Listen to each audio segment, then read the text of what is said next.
What's that smell? Is that a skunk? Is that the funny smoke? That smells like... If we want our kids to stay off the weed, we've got to have real conversations with them about it. At school, at home, at church, and on social media. It's not going anywhere. So let's talk about it. In today's vlog, with several states, including Jersey, where I live, on track to become the latest to legalize recreational marijuana, I'm going to talk about the trends we see as well as what we should be telling our kids. Today in the US, weed is trending. 33 of the 50 states have some form of legalized marijuana. 9 states allow for medical and recreational, with the other 24 states having legalized it medically. In New Jersey, a final vote could come as soon as December 17th, when the state Senate and Assembly meet again to join the ranks of recreational pot. 6 weeks ago, Canada legalized weed nationally, following Uruguay to become just the second nation to do so. And yet most people are digging their heads in the sand and pretending like nothing is happening, or there's nothing that can be done about it. It's just trending. So the legalization conversation that's happening across our great nation, it's really being rolled out in 3 separate phases. Number 1 is medical marijuana. Number 2 is the decriminalization of marijuana. And number 3, for the sake of today's conversation, I'm going to really be speaking about recreational pot, but I'll talk about the other 2 another time perhaps.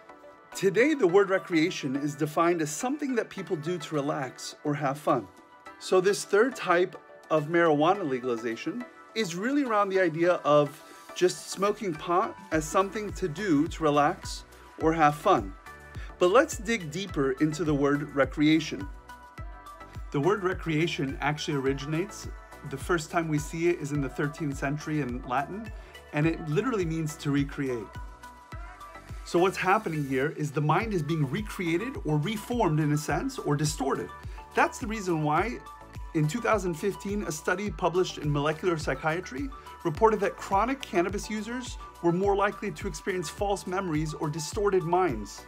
Cannabis has been known to slow down time perception as well as perception of reality. So it's in a sense recreating our sense of reality or our perception of it. So let's assume it gets legalized. What do we then say to our kids? What's the big deal? Let me share 3 thoughts with you on that. Number 1 is legal does not necessarily mean ethical. Ethics and legality should not be conflated to be the same thing. There's a lot of things that the government lists as legal, but don't align with a Christian ethic.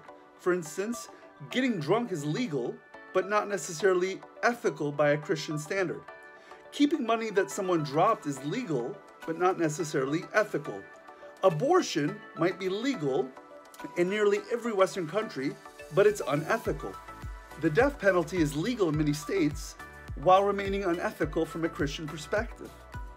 Number 2, all things are lawful, but not all things edify or are helpful. So a number of years ago, someone asked me if they could drink their urine.